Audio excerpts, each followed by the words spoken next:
সব latest update পেতে subscribe করুন আমাদের চ্যানেলে আর বেল আইকনে ক্লিক করতে ভুলবেন না।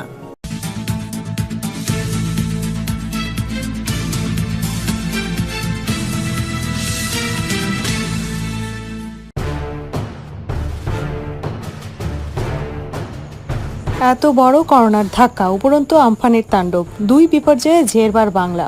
এমন পরিস্থিতিতে মুসলিমদের ঘরে বসে ঈদ পালনের পরামর্শ দিলেন মুখ্যমন্ত্রী মমতা বন্দ্যোপাধ্যায়। তার কথায় এত বড় মহামারী, এর মধ্যেই ঈদ, এত বড় উৎসব। আপনাদের সকলের কাছে হাত জোড় করে অনুরোধ, ইমাম সাহেবরাও সিদ্ধান্ত নিয়েছেন কারো কোনো আবেদন শুনে নয়। আমায় যদি আপনারা ভালোবাসেন, বিশ্বাস করেন, এবারটা যখন মসজিদ থেকে ইমাম সাহেবেরা বা মুয়াজ্জিমরা আজান দেবেন, সকলে বাড়িতে পরিবার নিয়ে বসেই ধর্মীয় আচার পালন করুন। একই সঙ্গে 25শে মে থেকে রাজ্যে বিমান পরিষেবা শুরু না করার আবেদনও জানান মুখ্যমন্ত্রী। এ নিয়ে তিনি কেন্দ্রের কাছে আবেদন করবেন বলেও জানান মমতা বন্দ্যোপাধ্যায়। সামনেই ঈদ, প্রতিবারই রাজ্যের বিভিন্ন এলাকায় ঈদ পালন হয়। রেড রোডের নামাজে উপস্থিত থাকেন খোদ মুখ্যমন্ত্রী। তিনি ইফতারেরও পার্টি দেন। এবার করোনা আবহে সেসব কিছুই করতে পারছেন না, তার জন্য কার্যত ক্ষমা চেয়ে নিয়েছেন মুখ্যমন্ত্রী মমতা বন্দ্যোপাধ্যায়। তার কথায়, আপনারা উৎসব পালন করতে পারছেন না, আমি তার জন্য সমব্যথী, কিন্তু এবার করোনা রুখতে ঘরে থাকতেই হবে। এ প্রসঙ্গে তিনি অন্যান্য দেশের কথাও তুলে ধরেন। মুখ্যমন্ত্রীর কথায়, প্রতি বছর আমি রেড রোডে যাই, নামাজের পর ভাষণ দিই, কিন্তু এবার যেতে পারছি না। আপনাদের খারাপ লাগলে আমারও খারাপ লাগছে। আমি আপনাদের সঙ্গে সমব্যথী। সংখ্যালঘু সম্প্রদায়ের প্রতি তাই তার আবেদন, বাইরে একসঙ্গে সবাই মিলে বসে প্রার্থনা করলে রোগ ছড়িয়ে পড়তে পারে, পাশাপাশি বসবেন, নিঃশ্বাস প্রশ্বাসের রোগ ছড়িয়ে পড়তে পারে। নিজের পরিবারকে ভালো রাখুন, সমাজকে ভালো রাখুন, দেশকে ভালো রাখুন। আপনারাও ঘরে বসে আল্লাহর কাছে প্রার্থনা করুন, তিনি শুনবেন। মানুষের মধ্যে ঈশ্বর আছেন, আল্লাহ আছেন, কারো কোনো ক্ষতি হবে না। এ বিষয়ে বলতে গিয়ে বিজেপিকে এক হাত নেন মুখ্যমন্ত্রী। তার কথায়, টিকিয়াপাড়া তেলেনিপাড়া নিয়ে বিজেপির সব মোবাইল সেট করে বসে আছেন। একটি মানুষ মরবে আর শকুন এসে মাংস খাবে। সাম্প্রদায়িক সম্প্রীতির বার্তা দিয়ে মুখ্যমন্ত্রী আরও একবার মনে করিয়ে দিয়েছেন, কেউ কেউ আছে এসবে উস্কানি দেয়, সব মুসলিম করে তা নয়। অসাম্প্রদায়িক সম্প্রীতির সমর্থনও আছে, অনেকে আবার বিক্রি হয়ে যায়, অনেকে সৎ হয়। সব ধর্মেই এমন আছে, আমার ধর্মেও আছে, আপনার ধর্মেও আছে। তাদের কথা শুনে কোনো সর্বনাশ করতে যাবেন না। এদিন তিনি পরিযায়ী শ্রমিকদের ঘরে থাকতে অনুরোধ করেন। তার মধ্যে ঈদ পড়ে গেছে, আগামীকাল চাঁদ রাত আছে, পরশুদিন ঈদ আছে। ঈদও একটা বড় উৎসব সারা পৃথিবী। প্রতিবার আমিও ঈদের সময় আমি নিজেও ইফতার করি, আমি যাই, কারণ সব ধর্মকে ভালোবাসি। আমি বড়দিনেও যাই, দুর্গাপুজো নিজের মতো করে করি, ঈদও নিজের মতো করে করি। কিন্তু এবার আমি পারলাম না, কারণ লকডাউনে রিলিজিয়াস গ্যাদারিং ব্যান করেছে গভর্নমেন্ট অফ ইন্ডিয়া। অর্ডারটা আমাকে দেখি, গভর্নমেন্ট অফ ইন্ডিয়া অর্ডারটা কমপ্লিট করুন। গভর্নমেন্ট অফ ইন্ডিয়া ব্যান করেছে।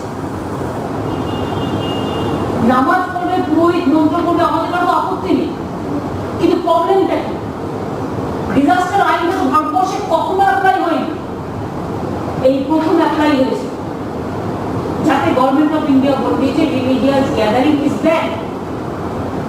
সেই জন্য আমি জানি 1 মাস ধরে আমার সংখ্যালঘু ভাই বোনেরা কথা শুনেছে, তারা বাড়িতে বসে প্রার্থনা করেছে। আর মন্দির মসজিদ গুরুদুয়ারা গির্জা তো আমার ঘর হতে পারে, আমার ঘরটাই তো আমার ঘরের আম্মা, আর বাড়ির মায়ের মধ্যে তফাৎ কি? আমার ঘরের মাদার আর বাড়ির মায়ের মধ্যে তফাৎ কি? এতদিন ধরে যদি আপনারা রমজান মাস করতে পারেন, কালকে তো হাসিনা দিয়ে আমায় ফোন করেছিলেন, তাদের ঘরে কত মানুষ আক্রান্ত হচ্ছে, তাদের তো করতে হচ্ছে। আমি আপনাদের কাছে আবেদন করবো, মিডিয়া, আমার সংখ্যালঘু ভাই বোনদের কাছে, এই বার্তা আপনারা রমজানও করেছেন, বাড়িতে বসে প্রে করেছেন। আপনাদের একটা সুবিধা আছে, আজানে মাইকে বলে আপনারা সময়টা জানতে পারেন, এবং সেটা তখন আপনার পরিবার নিয়ে বসে প্রেয়ার করতেই পারেন। এবার আমি আপনাদের হাত জোর করে রিকোয়েস্ট করছি, আপনাদের আগাম ঈদ মোবারক জানাই, চাঁদ মোবারক জানাই আপনাদের সবার কাছে। সারা বিশ্ব কিন্তু আজকে এটা করছে শান্তির জন্য, রোগ থেকে মুক্তি পাওয়ার জন্য, আপনাদের কমিউনিটিতে যাতে এই রোগটা না ছড়ায়, সেই জন্য আমি আপনাদের আবেদন করব, প্লিজ দয়া করে, ইমাম সাহেবরাও এই সিদ্ধান্ত নিয়েছে। আমি আপনাদের বলবো, কারো কোনো ভিডিও দেখে নয়, কারো কোনো অ্যাপিল দেখে নয়, আমাকে যদি আপনারা একটু ভালোবাসেন, বিশ্বাস রাখুন, ভরসা রাখুন, আস্থা রাখুন, আমি আপনাদের বলবো, এবারটা আজান যখন মসজিদ থেকে ইমাম সাহেবরা দেবেন বা মুয়াজ্জিনরা দেবেন, আপনারা বাড়িতে পরিবার নিয়ে বসে বাড়ির ভেতরে প্রে করতে পারে। আমি তো প্রতি বছর আমার খারাপ লাগছে না? রেড রোডে এবার নামাজ হচ্ছে না, আমি নামাজের পর ওখানে গিয়ে ভাষণ দিই, আমি কত এলাকায় ঘুরে বেড়াই, আমি যেতে পারছি না লকডাউনের জন্য, আমার খারাপ লাগছে না? আমি একটা মানুষ হয়ে। তো আপনাদের যদি খারাপ লাগে, খারাপ কিন্তু আমারও লাগে, এটা কাগজটা আমার খারাপটা কিন্তু আমারও লাগে, প্রিন্ট আউট করে খারাপ কিন্তু আমারও লাগে বন্ধু। আমি আপনাদের সাথে সমব্যস্ত, আমি আপনাদের সমস্বার্থী সমদুঃখী। আপনারা দেখলেন না, আমি বছরে একটা দিন মাত্র মা কালী বাড়ি যাই, পয়লা বৈশাখের আগের দিন আমি মা কালীকে আরতি করি। আমি প্রথম পুজো দিই আমার সারা জীবন, এইবার প্রথম আমি কালীবাড়ি যেতে পারলাম না মায়ের দর্শন করতে। লকডাউনে ধর্মীয় স্থান অ্যালাউড নয় বলে অ্যাসেম্বল হওয়া, আমি নিজে আইন মানতে পারি না। পয়লা বৈশাখে হালখাতা ছিল, প্রত্যেক ঘরে ঘরে বিজনেসম্যানরা গণপতির পুজো করে হালখাতা করে, মিষ্টি মুখ করান। এটাও কিন্তু মনে রাখবেন, বাংলার একটা নতুন বছর। বাংলার অনেক সময় আমরা বলি হে নূতন দেখা দাও বারবার আরবার, অথবা শুভ জন্মদিনও অনেকে কেউ কেউ বলে থাকে ভালোবেসে, ইমোশনাল। কেউ বেরোতে পারেনি, না পেরেছে অন্নপূর্ণা পূজায়, না পেরেছে বাসন্তী পূজায়, না পেরেছে রামনবমীতে, না পেরেছে চড়কের পূর্ব পুজোয়, না পেরেছে অশোক ষষ্ঠী, না পেরেছে নীল ষষ্ঠী, না পেরেছে পয়লা বৈশাখ। সবাইকে ঘরে থাকতে হয়েছে। তাই আপনাদের আমি আবেদন করবো, এতদিন যখন করলেন আল্লাহকে প্রে করুন না ঘরে বসে। আল্লাহ আপনাদের প্রার্থনা শুনবে, অনেক দোয়া করবে। মানুষের মধ্যেই তো ভগবান, মানুষের মধ্যেই ঈশ্বর আল্লাহ। তাই তো গান্ধী বলেছিলেন ঈশ্বর আল্লাহকে নাম সত্য সুন্নতিতে ভগবান। গভর্নমেন্ট আপনাকে অ্যালাউ করতে পারে না বাইরে অ্যাসেম্বল হতে রিলিজিয়াস প্লেসে, বিকজ গভর্নমেন্ট অফ ইন্ডিয়ার ডিজাস্টার অ্যাক্টে আমাকে লকডাউনটা মানতে হচ্ছে। আমার ইচ্ছে থাকলে উপায় নেই, আমার উপায় বন্ধ। টাইম দিন ফর দিস ডিজাস্টার ল। সব স্টেটই মানছে, সারা বিশ্বের সব মানুষ মানছে। আমি সমস্ত ইমামদের, আজকেও আপনারা জানেন বড় মুসলিমদের আজকে ওদের ইচ্ছে, তারাও তাই কিছু মেনেছে। এবং আমি আপনাদের সবাইকে বলবো, দেখুন না কিচ্ছু ক্ষতি হবে, ভালো হবে। বরঞ্চ আপনাদের ছেলে মেয়েরা রোগ ভোগ থেকে একসাথে সবাই মিলে বসলে 1 সেকেন্ডের রোগটা ছড়িয়ে যাবে। যতই সোশ্যাল ডিস্টেন্সিং এর চেষ্টা করুন, হবে না। পাশাপাশি বসবেন, নিঃশ্বাস প্রশ্বাসে। আপনারা তো নিশ্চয়ই চান না লক্ষ লক্ষ মানুষের করোনা এফেক্টেড হোক। আপনার পরিবারে কেউ এই দুর্যোগের মধ্যে দুর্ভোগে করুক। নিজের পরিবারকে ভালো রাখুন, সমাজকে ভালো রাখুন, রাজ্যকে ভালো রাখুন, দেশকে ভালো রাখুন। সবার মধ্যে মানুষ সত্য থাকার মনে না, মানুষকে ভালো রাখুন। এতে মানুষ আপনাদের প্রতি কৃতজ্ঞ থাকে। আর এই সুযোগে আপনারা তো জানেন, কিছু না করতে কেরিনি পাড়া টিকিয়া পাড়া নিয়ে বিজেপির রোল আপনারা দেখেছেন। ওরা এমনিতেই বসে আছে মোবাইল সেট করে, কখন দেখাবে, কখন একটা শকুনি মরবে আর কখন শকুনিটার মাংস পাবে। সুতরাং আমি আপনাদের কাছে আবেদন করবো এবং সবাইকে বলবো, এই লকডাউনের মধ্যেও সাম্প্রদায়িক সম্প্রীতি বজায় রাখুন সকলে, সব ধর্ম, সব সম্প্রদায়। গ্রামে গ্রামেও আমি অনুরোধ করবো, গ্রামের মানুষরা অনেক সহযোগিতা করে। আপনার প্লিজ দয়া করে কারো কথা শুনে, কোনো লোক আছে যারা এগুলোকে ওষায়। সব মুসলিম মানেই মনে রাখবেন না যে আমাদের সমর্থক বা সাম্প্রদায়িক সম্প্রীতির সমর্থক। কেউ কেউ তো আবার এখানে ওখানে বিক্রিও হয়ে যায়, দু একজন হয়। সব ধর্মেই আছে, আমার ধর্মেও আছে, আপনার ধর্মেও আছে। তাদের কথা শুনে প্লিজ দয়া করে কেউ নিজেদের এই সর্বনাশটা করতে দেবেন না। ভালো থাকুন আপনারা। এর মধ্যে আমার অনেক বহিরাগত শ্রমিকরা আসছেন, তারাও পরিবারে ভালো থাক, তারা বাড়িতে থাক। আরেকটা কথা বলি আপনাদের, এর মধ্যে 25 তারিখ থেকে ফ্লাইট নাকি শুনছি ডোমেস্টিক ফ্লাইট চালু হবে। আমরা ট্রেন আবার 27 তারিখ থেকে নিচ্ছি, কারণ যেহেতু এই দুটো দিন আমাদের গ্রামে ঢোকার রাস্তাগুলো ক্লিয়ার করতে হবে। বাস যেতে পারবে না, কাজ করে আছে, এই করে আছে, এদিকে গোল করে আছে, দুর্ঘটনা ক্লিয়ার করে দেয়। আমরা দুটো দিন টাইম হাতে নিচ্ছি থেকে।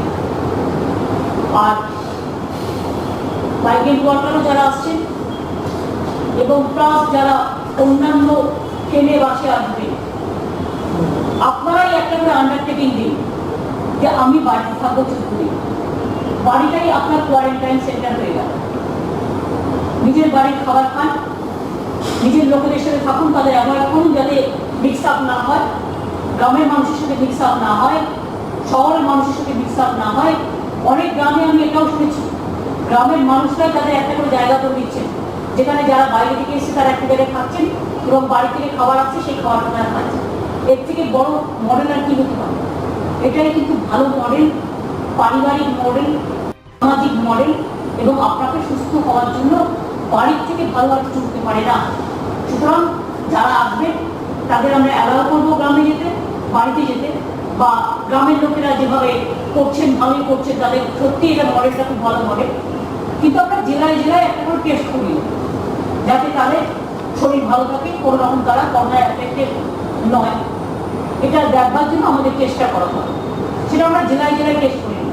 কারণ অনেক সময় হয় কি, ধরুন ট্রেনে আসছি দুদিন জেগে, তারপরে যদি স্টেশনে এত লক্ষ হাজার হাজার লোককে করাতে হয়, একটা হচ্ছে ইনফ্রাস্ট্রাকচারের ব্যাপার, সবটা নিতে টাইম লাগে 5 থেকে 10 মিনিট একের জন্য। আর লোকে এমনিতেই অধৈর্য হয়ে আছে, বাইরে আছে কেউ কেউ, তাদের বাইরে বাড়িতে পৌঁছানোটা বড় ব্যাপার, বা গ্রামে বা জেলায়। সেইখানে পৌঁছে গিয়ে জেলাতে আপনারা পরদিন বলুন বা তারপর দিন বলুন, সেটা হেলথ ডিপার্টমেন্ট থেকে আপনাদের দেখে নেবেন, জেলা থেকে দেখে নেবেন, যাতে আপনাদের সাথে সাথে আপনাদের আটকানো না হয়। আমরা একটা থার্মাল স্ক্রিনিং করবো স্টেশনে, বা যেটা শখ নেওয়া সেটা আমরা আপনার জেলায়, যাতে আপনাকে ধৈর্য ধরে আবার 8 ঘন্টা 9 ঘন্টা ওয়েট করতে না হয়, বা 2 দিন কোয়ারেন্টাইন সেন্টারে ওয়েট করতে না হয়।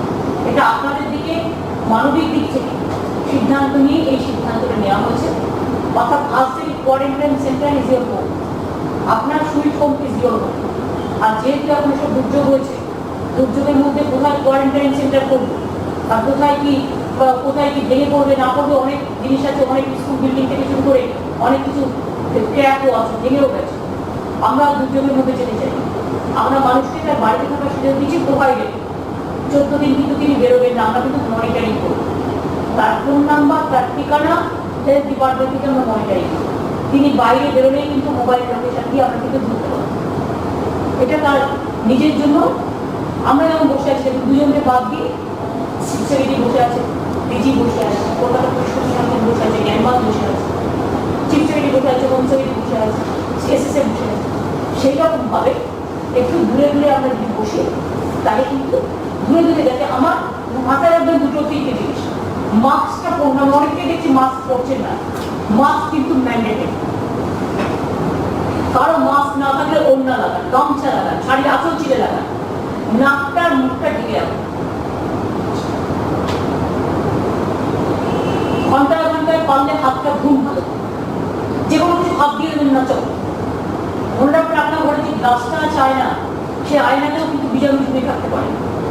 যেহেতু 6 ঘন্টা পর্যন্ত ওয়েট করুন, আমরা কেন করছি, খাবার আসলেও খাবারটা একটু গরম জলে ভিজিয়ে রাখুন, 6 ঘন্টা পরে আপনি ছাড়ান, তারপরে খান। তার কারণ হচ্ছে 6 ঘন্টা পর্যন্ত এরা স্টে করে এই জীবাণু। যতটা পারি জুতো করে আমরা যাই, জুতোতে আমরা হেঁটে হেঁটে যাই, সেখানে সব লোকই হাঁটে, সবচেয়ে ডেঞ্জারাস জায়গায়। এগুলো কতগুলো জিনিস আছে যেগুলো আমাদের শিক্ষা নিতে হয়, একটা থেকে আমরা আরেকটা শিক্ষা নিতে পারি। সুতরাং এগুলো দেখে নিন। কাল যেমন দেখে নিন আপনারা, পাকিস্তানে একটা প্লেন অ্যাক্সিডেন্ট হলো, পরে শোনা গেল কেন হয়েছে, না 3 মাস প্লেনটা চলেনি, ফলে দুটো ইঞ্জিনিয়ার নাকি একটাও কাজ করেনি, দুটোই বন্ধ ছিল বেশি নেই। এগুলো হচ্ছে কখনো কখনো জানেন তো, যখন আমরা বিপদে পড়ে এক একটা ডিজাস্টার এক একটা শিক্ষা দিতে হয়। এখানে এখনো আমি ট্রেনও অনেকদিন চলেনি, অনেক বাসও অনেকদিন চলেনি, অনেক গাড়িও অনেকদিন চলেনি, অনেক প্লেনও অনেকদিন চলেনি। সবার জন্য এটা একটা শিক্ষা। কারণ হয়তো আপনি যতক্ষণ না চালাবেন তখন জং ধরে যাবে। আমার ঘরে যদি আমি 15 দিন পরিষ্কার না করি, ঘরে একটা গন্ধ বেরোবে, ঘরে পোকা জন্মাবে, ঘরে ময়লা জমবে। সুতরাং নিত্য নৈমিত্তিক আমাদের যে হ্যাবিটটা, সেই হ্যাবিটটা থেকে যখন আমরা সরে আসছি তখন আমাদের একটু কষ্ট হবে, কিন্তু এই ছোট ছোট জিনিসগুলো নজরে রাখতে হবে। এগুলো দেখুন, কত লোক মারা যাচ্ছে, আমরা দুঃখিত, আমরা কোনো মানুষেরই মৃত্যু চাই, আমরা পাকিস্তানের সমর্থক, আমরা ইন্ডিয়ার সঙ্গে, কিন্তু আমরা কারো মৃত্যু পছন্দ করি না, আমরা মানবিক মানবতার বিষয়। কতগুলো মানুষ মারা গেছে, খুবই দুর্ভাগ্যজনক। কিন্তু দেখুন, এর থেকে আমাদেরকে শিক্ষা দিয়ে গেল, যেটা একটা বড়, যে কোনো সিস্টেমটাকে সিস্টেমের দিকে রাখতে গিয়ে সিস্টেম অনুযায়ী চলতে পারে, এটাও খুব বড় ব্যাপার। এই যে দেখুন অর্ডারটা আমি যেটা ঈদের ব্যাপারে বলছিলাম, হ্যাঁ, মিনিস্ট্রি অফ হোম অ্যাফেয়ার্স আপনারা দেখাতে পারেন যে কেউ, দিস দ্য সার্কুলার। আমি অল প্রেসকে আলাপনকে বলবো সার্কুলারটা হোয়াটসঅ্যাপ করে দিয়ে, যদি হোয়াটসঅ্যাপ চলে। এখানে লেখা আছে দেখুন 2 নম্বরে, the following activities shall continue to remain prohibited, 12 না, prohibited মানে 12, throughout the country, দেশ শুদ্ধ, শুধু বাংলা না, সারা দেশে। তাতে 7 নম্বর পয়েন্টে বলছে all religious places, মানে সমস্ত ধর্মীয় জায়গা, places of worship, যেখানে লোকে প্রার্থনা করে, পুজো করে, প্রে করে, shall be closed for public, জনসাধারণের জন্য এটা বন্ধ থাকবে। Religious congregations are strictly prohibited, ধর্মীয় জমায়েত সম্পূর্ণ বন্ধ, সম্পূর্ণ বারণ। এটা গভর্নমেন্ট অফ ইন্ডিয়া ডিজাস্টার লতে এটা দিয়েছে সারা ভারতবর্ষে। এখানে আপনারা বুঝতে পারছেন যে আমাদের এই লটা মেনে চলতে হচ্ছে, তাই আমাদের এই বিরোধ। আশা করি সবাই আপনারা